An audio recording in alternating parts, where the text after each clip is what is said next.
કેમ છો વિદ્યાર્થી મિત્રો? આજે 5મી ઓગસ્ટ બુધવાર.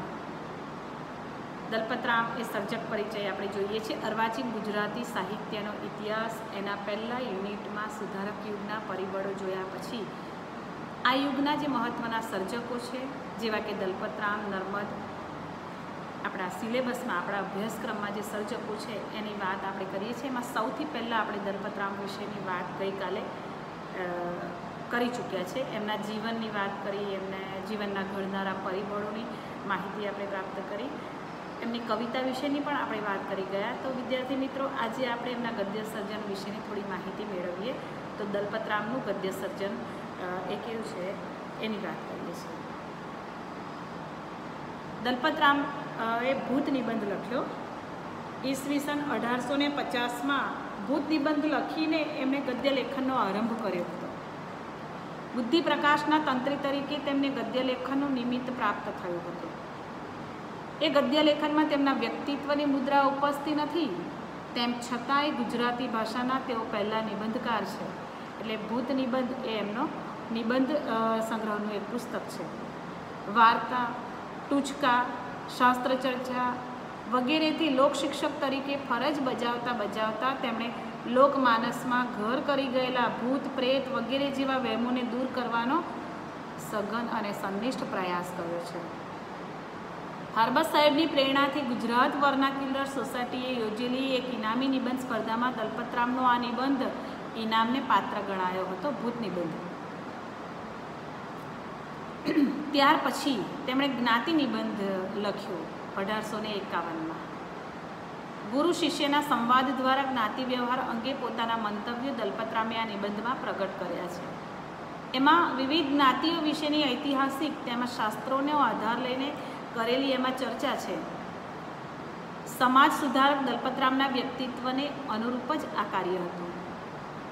એને પણ આ જ્ઞાતિ નિબંધ પુસ્તકને પણ ઇનામ પ્રાપ્ત થયું હતું. 1854માં બાળ વિવાહ નામનો નિબંધ એમણે લખ્યો અને ઇનામ તો મેળવ્યું છે. દલપતરામે આ નિબંધો દ્વારા જ સુધારાના યુગલક્ષી કાર્યમાં એક ડગલું આગળ ભર્યું હતું. ઘણું કરીને હિન્દુ લોકોમાં નાનપણમાં પરણાવ્યાનો ચાલ બહુ છે, એટલે રિવાજ માટે હિન્દુ શાસ્ત્રના જ દાખલા લઈને આ નિબંધ બનાવીશ એમ એમણે પ્રતિજ્ઞા લીધી છે અને એ પાડી પણ છે. હવે કોઈ ઠેકાણે હિન્દુ શાસ્ત્રોમાં એવું નથી લખ્યું કે વરના મા બાપ અથવા સગાવાલાની નજરમાં આવે ત્યારે ને નજરમાં આવે એવી કન્યા પરણાવે. એવું લખ્યું છે કે વર પોતાની ઈચ્છામાં આવે ત્યારે અને તેવી કન્યા પરણે. ક્યારે પણ કોઈ પુરુષની ઈચ્છા 2 વર્ષ પછી પરણવાની હોય અથવા તો પોતાની ઈચ્છા આવે એવી કન્યા મળે ત્યારે પરણવાની હોય તો તેમ થવું જોઈએ એમ એમણે એવું કહ્યું છે. એવું શાસ્ત્રમાં લખ્યા છતાં બિચારા છોકરાને નાનપણમાં જેવી તેવી કન્યા પરણાવે છે અને પછી એમાંથી માઠા ફળ નીપજે છે. યાજ્ઞવલ્ક્યે સ્મૃતિના એ શ્લોકમાં લખ્યું છે કે ભર જુવાન અવસ્થાવાળી કન્યાને પરણવું.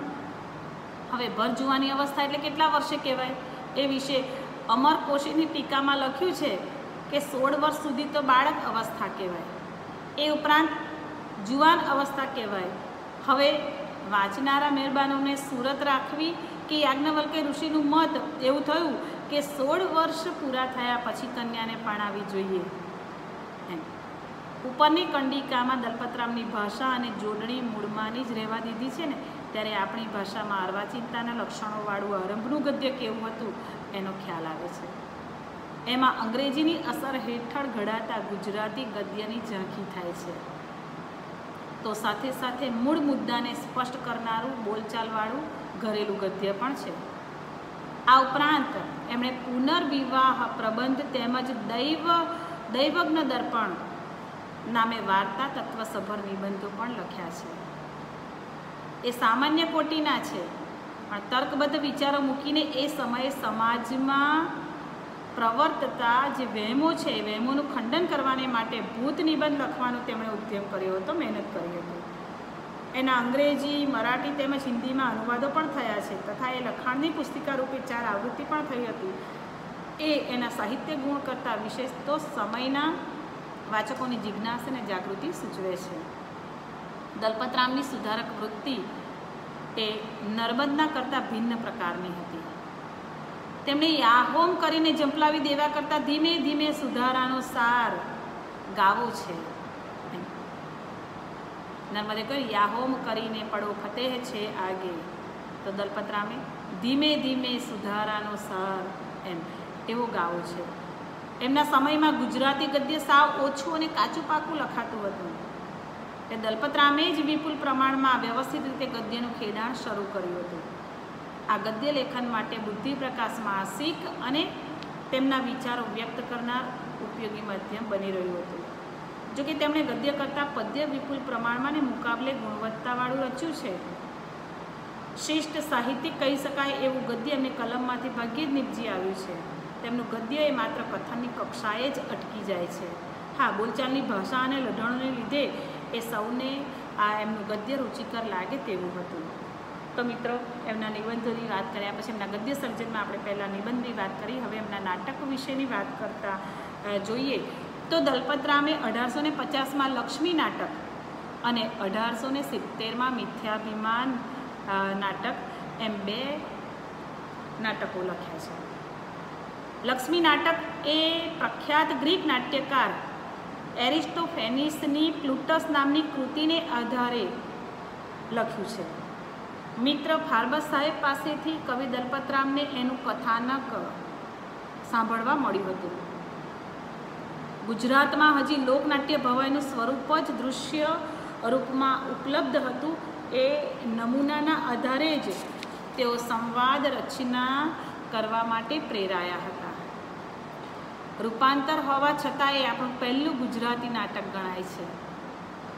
પ્રોફેસર જશવંત શેખડીવાળા કહે છે કે એમાં એમને ફાર્બસ સાહેબે મદદ કરેલી એ ખરું, પણ કથાવસ્તુના રૂપાંતરમાં, પાત્રોના નામકરણમાં, વેધક સંવાદોની રચનામાં અને પ્રવેશોની સંકલનામાં કવિએ જે સૂક્ષ્મ કલાસૂઝ બતાવી છે ને એનું મૂલ્ય કંઈ ઓછું નથી એમ કહીને એને બિરદાવે છે.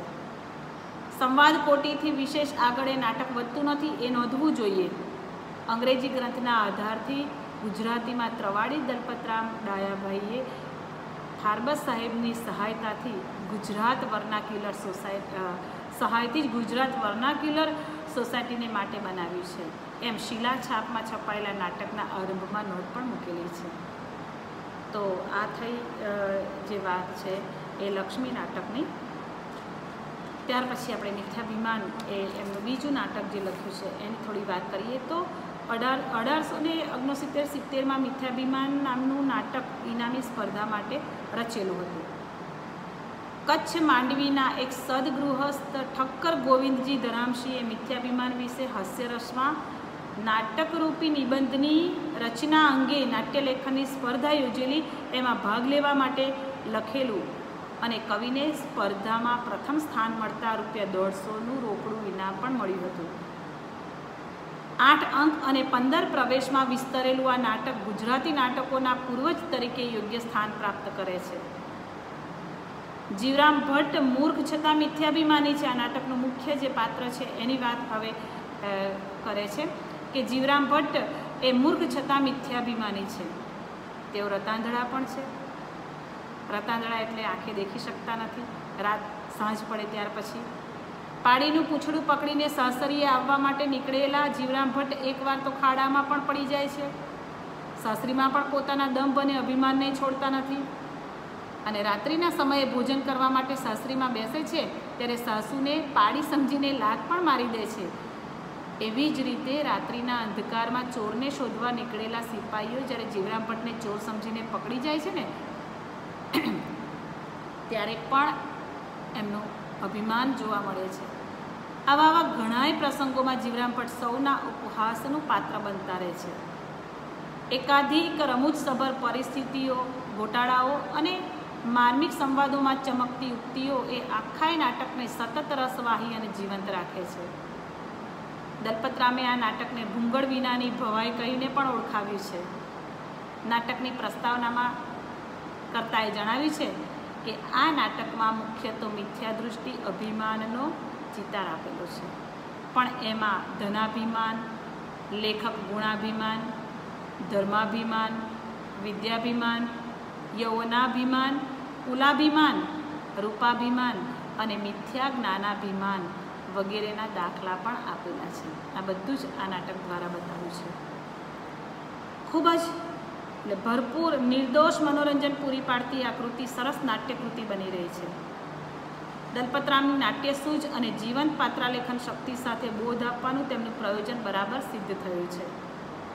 આ કૃતિમાં એક બાજુ ગુજરાતનું લોકનાટ્ય એવા ભવાઈ સ્વરૂપને નજરમાં રાખવામાં આવ્યું છે, તો બીજી બાજુ નાંદી, સૂત્રધાર, વિષ્કંભક અને પદ્ય સંવાદ વગેરે અંગો થકી કવિ સંસ્કૃત નાટ્ય શૈલીને અનુસરે છે.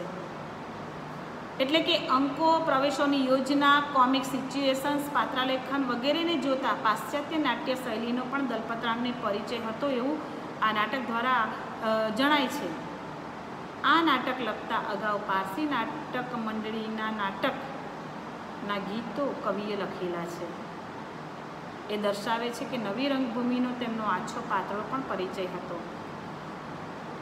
અનેકવાર ભજવણી પામેલું ને તકતા લાયકીની દૃષ્ટિએ સફળ આ નાટક થોડાક અભિનય ગુજરાતી નાટકોમાં નોંધપાત્ર ગણાય છે. મિથ્યાભિમાન એ દલપતરામને કવિયશ અપાવે એવી નાટ્યકૃતિ બની છે.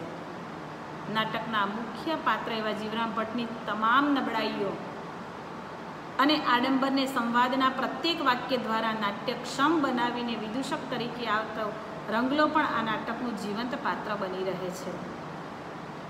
દલપતરામ ગદ્ય લેખક તરીકે નોંધપાત્ર સિદ્ધિ મેળવી શક્યા નથી. વિદ્યાબોધ, તાર્કિક બોધ અને એવી બુદ્ધિ પ્રકાશના ચોપાનિયામાંથી ગુજરાત વર્નાક્યુલર સોસાયટીના સેક્રેટરી શ્રી કટી સાહેબની સૂચનાથી નાની નાની બોધક ચોપડીઓ પણ રચેલી. એમાં વાર્તા તત્વ ઓછું અને એકંદરે સત્વહીન અને બોધક તત્વ પ્રગટપણે આવે છે. એક જગ્યાએ તે પોતે જ લખે છે કે આ ચોપડીમાં રમૂજ સાથે બોધ છે તે અસરકારક છે એમ. બરાબર. તો એમના પદ્ય સર્જન વિશેની દલપતરામના અને ગદ્ય સર્જનમાં નાટક અને નિબંધ વિશેની આટલી વાત કર્યા પછી એમની સાહિત્ય સેવાનું જે ઓવરઓલ મૂલ્યાંકન છે એ આપણે જોઈ લઈએ. તો દલપતરામ શાંત, સૌમ્ય પ્રકૃતિના સજ્જન હતા. તેમણે કવિતા, ગદ્ય, નાટક, નિબંધ, પિંગળ વગેરે ક્ષેત્રે સાહિત્ય રચવાનો પ્રારંભ કર્યો હતો. તેઓ સંનિષ્ઠ અને ઉત્સાહી કવિ હતા. એક કવિ પાસે હોવી જોઈતી તેજસ્વી પ્રતિભા દલપતરામમાં ન હતી. આમ છતાંય તેમની કેટલીક નોંધપાત્ર લાક્ષણિકતાઓ તો છે જ. કાવ્યકલા પરત્વે દલપતરામમાં સાચો ઉત્સાહ છે. શબ્દની અને અર્થની ચમત્કૃતિ ઉપર દલપતરામનું અસાધારણ પ્રભુત્વ છે. તેમણે છંદ, વિષય તેમજ કાવ્ય સ્વરૂપના ક્ષેત્રે મહત્ત્વના પ્રસ્થાન કર્યા છે. છંદોના વિશાળ જ્ઞાનનો ઉપયોગ વિવિધ પ્રકારના છંદોવાળી કવિતા કરીને કર્યો છે. એટલે સુંદરમ કહે છે કે દલપતરામના વિષયોની યાદી કરીએ તો તે વખતના સામાજિક જીવનની જે તમામ પ્રવૃત્તિઓનું તે સંપૂર્ણપણે કેટલોગ બની રહે છે. તેમણે મુક્તકો, ટૂંકા પદો અને દીર્ઘ કાવ્ય રચનાઓ આપ્યા છે. વિષય અને ભાવને અનુરૂપ નવા કાવ્ય સ્વરૂપો પણ જોવા મળે છે. મુક્તકો અને પદોમાં આકાર એટલે કે ફોર્મ બરાબર બંધાય છે. તેમની લાંબી કવિતા આકારની દૃષ્ટિએ વિખરાઈ ગયેલી મળે છે, પરંતુ ગરબીઓ અને ગીતો વગેરેમાં રચના રીતિનું લાવણ્ય પ્રગટી ઉઠે છે. દૃષ્ટાંત શક્તિ તેમના જીવનના બહોળા અનુભવની દ્યોતક છે. તેમની કવિતામાં ઠાવકું, મશ્કરીભર્યું હાસ્ય નરવા વિનોદ રૂપે નિરૂપણ પામે છે. ઋતુવર્ણનના કાવ્યો, કલ્પના શક્તિ, અલંકાર નિરૂપણ તેમજ સરળ ભાષા અભિવ્યક્તિને કારણે ભાવકોને સંતોષ પણ આપે છે. આવા અનેક ઉત્સાહી કવિની સર્જક તરીકેની કેટલીક મર્યાદાઓ પણ છે. તેમની અતિશય સરળ લાગતી, ફક્ત વાચ્યાર્થમાં જ રમતી કાવ્ય પંક્તિઓ કવિની બાલદશા પ્રગટ કરે છે. કલ્પનામાંથી કલાનું ઝુરૂપ પ્રગટાવવાની તેમની તમામ શક્યતાઓ હોવા છતાં તેમની કેટલી રચનાઓ ઘણી વખત કલાકૃતિ નીવડી આવતી નથી. બાહ્ય ચમત્કૃતિમાં રાજતી અને છંદમાં લખાઈને એ કવિતા એવી સ્થૂળ અને ઉપલક અને ખોટી સમજ દલપતરામને મધ્યમ પ્રતિભાવાળા કવિ બનાવે છે. તેમની કવિતામાં ઉપદેશનું તત્વ હવે આજની ઘડાયેલી કાવ્યરુચિવાળા ભાવકોને તો અરુચિકર લાગે. એક સમયે કેવળ ઉપદેશ એ કદાચ કવિ કર્મ હશે, પણ કાવ્યનું ચિરંજીવ તત્વ વ્યંજના છે, પ્રગટબોધ નહીં. એક કવિ તરીકે એમનું રસ વિશ્વ ઘણું સીમિત છે. હાસ્ય, કરુણ અને શાંત એ એમની કવિતાના મુખ્ય રસો રહ્યા છે. એમની કવિ તરીકેની આ બધી જ મર્યાદાઓને લીધે તેઓ એ યુગ પૂરતા જ કવિ બની રહ્યા છે. એટલે કે દલપત રીતિની કવિતા એ નરસિંહ રાવ, મણિલાલ, બાલાશંકર, કાંત, ખબરદાર વગેરે કવિઓના સર્જનની પ્રારંભ દશામાં પ્રતિબિંબિત થાય છે એ ન ભૂલવું જોઈએ. કવિતા અને નાટ્ય ક્ષેત્રે દલપતરામે તેમની શક્તિ અને મર્યાદા અનુસાર સંતોષજનક સાહિત્ય સેવા કરી. સંસાર સુધારાનું કાર્ય એ નિષ્ઠાપૂર્વક બજાવી ગયા. ગદ્યકાર તરીકે તેઓ મધ્યમ પ્રતિભાવાળા રહ્યા છતાં દલપતરામને આપણે પ્રાચીન અને અર્વાચીન ગુજરાતી સાહિત્યના સેતુરૂપ સાહિત્યકાર જરૂર કહી શકીએ. તો વિદ્યાર્થી મિત્રો, આપણે દલપતરામ એક સર્જક તરીકે અને એમની સાહિત્ય સેવાનો આટલો પરિચય પ્રાપ્ત કર્યો. એમના પદ્ય અને ગદ્ય એમ બંને ક્ષેત્રોની સાથે એમનું ઓવરઓલ મૂલ્યાંકન પણ વાંચ્યું. એમની સિદ્ધિઓ, એમની વિશેષતાઓ, એમના ગુણ, એમના દોષ, એમની મર્યાદાઓ, આ બધાની આપણે અંતમાં માહિતી પ્રાપ્ત કરીએ. તો વિદ્યાર્થી મિત્રો, અત્યારે અહીંયા સુધી રાખીએ છીએ. આવતીકાલે આપણે નર્મદ વિશેની વાત કરીશું અને માહિતી પ્રાપ્ત કરીશું. તો આવજો વિદ્યાર્થી મિત્રો.